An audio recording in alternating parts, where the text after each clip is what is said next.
I'm here to talk about Super 8 languages for making movies. I love this title. It's so wonderfully ambiguous. It could refer to Super 8, which is among many things, it's a movie about making movies. But it could also refer to 8 languages for making movies. This sort of ambiguous title reflects the dual nature of this talk. It's first about making a DSL for making videos, but it's also about making a tower of DSLs to solve many different problems. It's going to be about both. We should start with the first one, a DSL for making videos. So here is me, or at least a cartoon depiction of me. And I like to play with things. And one day, I was voluntold to record a bunch of conference talks and produce videos for the talks, about, say, 20 talks. The recordings went well, but at the end of the day, I had to find a way to clean up these talks and put them online. I had to merge the presenter's screen, the live camera, and the audio for both the presenter and audience questions, and merge them into a video something like this. So I sat down for a while, and a few hours later, I was done with one talk. Remember, though, I said this is a conference, and so I had 19 more to go. I have a few options at this point. I could either go do the same thing again and again and again, but I don't want to do that. I need to find a way to automate the whole process. Now, what I really, really need to do, though, is find the key elements, or what I'm doing exactly the same each time, and find a way to abstract over it so that I can get my automated video production. So what I did is I ran off and looked at this landscape of existing tools. I found things like plugins for existing video editors. I found certain, well, they called them macros, but sort of UI scripting languages.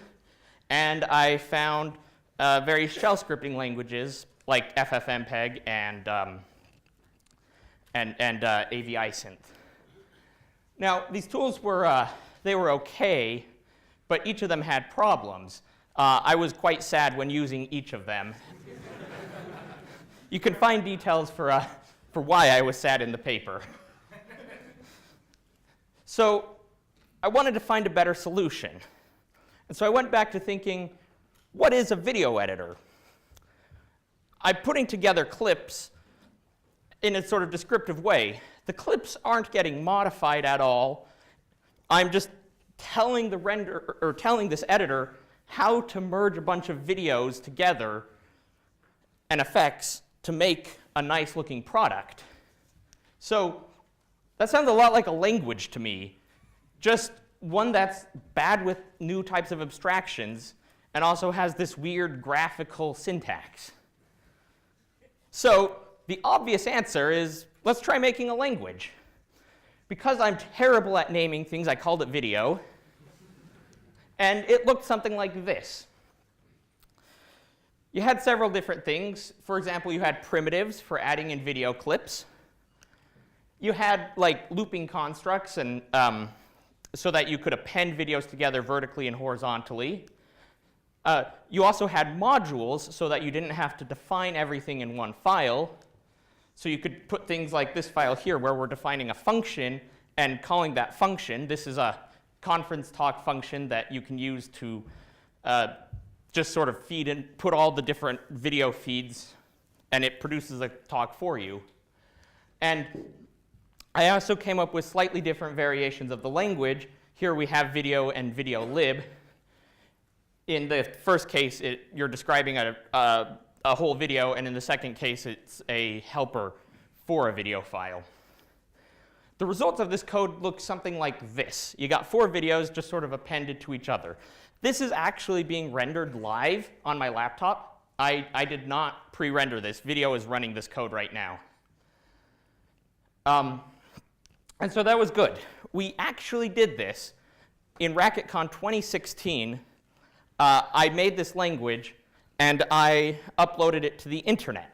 And I was actually able to do this faster than it took me to edit all the videos by hand the previous year. And that's including the time it took to make the DSL, right? So just 1 year, we're already at a win. And now we can use it in future years. How did I do this? Like, several of my colleagues thought I was going to get run out of my PhD program because I was going to spend the rest of my time just running off and trying to make this crazy DSL. And they would have been right, except I had a not-so-secret tool in my arsenal that I'm about to share with all of you. That not-so-secret tool is the second half of my talk. It's about towers of DSLs. So, because I'm still bad at naming things, we'll call this tower the video tower. And what we have is this disconnect, okay? We have this nice language up here in the clouds, we call it video, and we got these two low-level libraries, MLT and FFmpeg. These libraries handle things like encoding, decoding, signal processing, stuff that if we were at like an electrical engineers conference, they would be all about. But I don't want to deal with that. So I need to find a way to bridge this gap. Specifically, I need to make an FFI. But in order to get this language to be usable for other people, I also need to make documentation.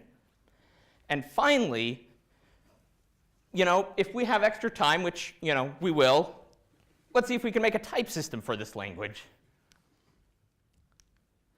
So we got a problem. We could go solve this in any old programming language. It's going to take a lot of code, but we could do it. Rather, we want to solve problems in the language of the problem itself, or in their own domains. So as Paul Hudak said, DSLs, they're the ultimate abstraction. They allow us to quickly describe the problem statement and let the computer take care of it for you. But we don't just have one problem, we have three. Right? We've got our documentation problem, our types problem, and our FFI problem. Each of them we want to solve on its own terms.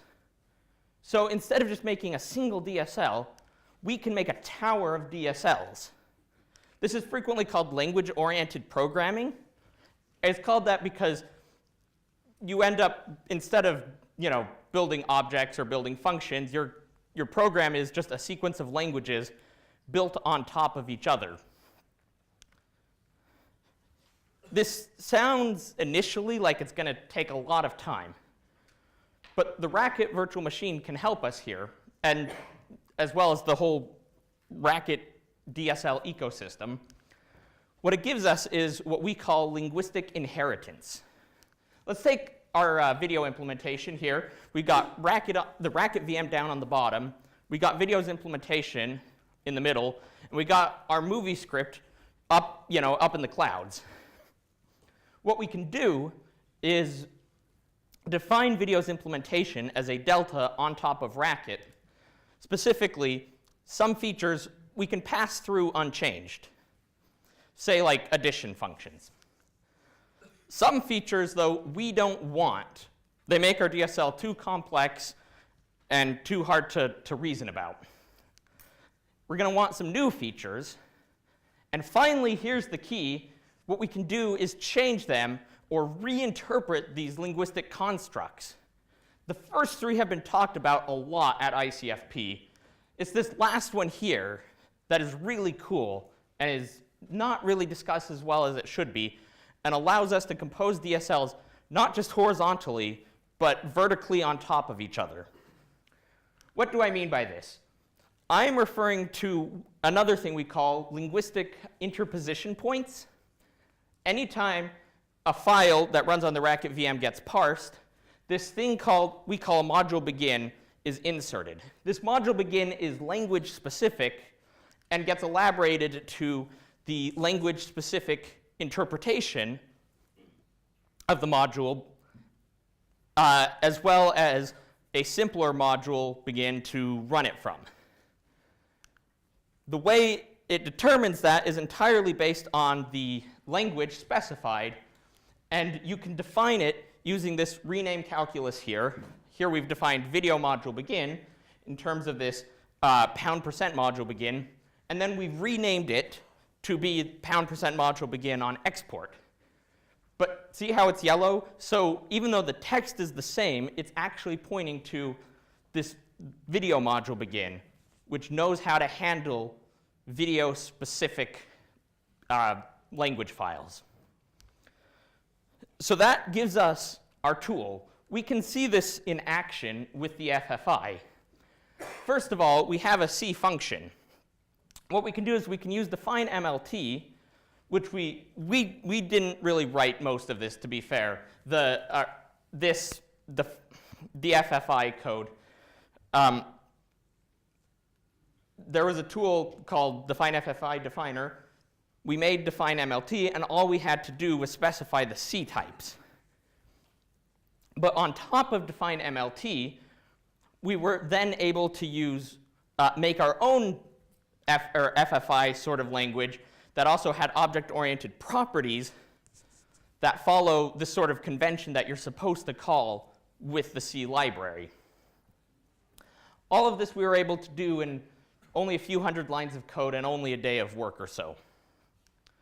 So that actually gives us our FFI, which connects the Racket VM to the video language.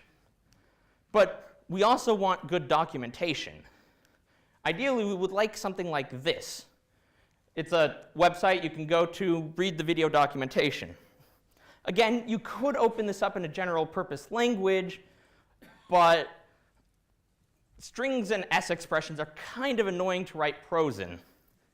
As such, we have a few DSLs. You could have used LaTeX, you could have used HTML, you could have used Markdown. We actually chose to go a different route. We used a language called Scribble. This allows us to actually put in video, just write in prose, but also extend it to make video-specific constructs. And so we were able to even just name our own language, documentation. So cool, but we got some time.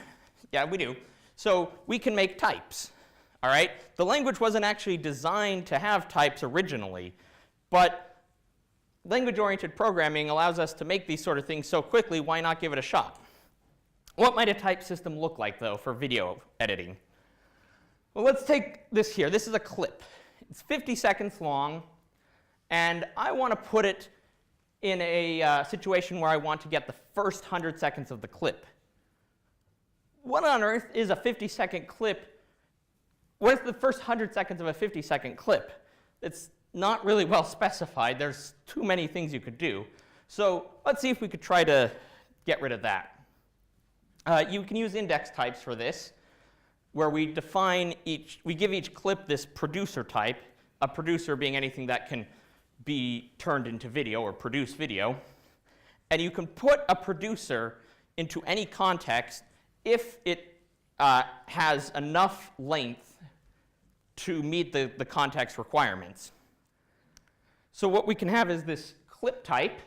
It reads the file system to see how long the file is and gives it that type. And that's great. We got our type system. But now we actually have to implement it. So we could either do the standard, write a recursive function with just a bunch of pattern matching and a bunch of cases, or we could just use turnstile. This was a co-author of the paper wrote this for POPL 2016. You can just sort of write out your judgment forms in the same sort of way you would in the math, which allowed us to actually build this type system in a day entirely as an afterthought. Like, the language didn't even intend to have types originally, but we were able to just put them on because it was so easy to do. So that gives us most of our tower. But again, we still built a lot of DSLs. You might even say we have a DSL problem. So how do we solve this? Well, the motto of this talk has been solve problems in their own languages. So what we did was we made well, we didn't make this, but we used a DSL for making DSLs, syntax parse. The details of how syntax parse work can be found in the ICFP paper or in our paper. And that's our tower. Or it would be. We're kind of missing the top. So a language is great. But sometimes people, when they write videos, they want to write it in a graphical editor. So can we solve that? Well, we solve problems in terms of linguistic inheritance. Maybe that can help us. So what we can do is we can insert little graphical widgets that describe your recording into the actual code. And so that conference talk function I showed you earlier, you could define it like this, where the interesting bits are actually just sort of graphically laid out. This is still a prototype, and there's a lot of interesting future work to be figured out on how this works. But we were still able to make this little prototype right here relatively quickly. Again, because of the infrastructure the language-oriented infrastructure we had. So this gives us our tower. And the main takeaway I would like you to take from this talk is linguistic development, or language-oriented programming is extremely useful for solving problems, even problems that you don't necessarily think of as a programming language problem. As an example, like this whole presentation was made in a language, and all these images were actually made in DSLs for making images. So thank you all for watching, and you can visit us on our website, lang.video. No, that is not a typo. There actually is a video TLD, so thank you very much.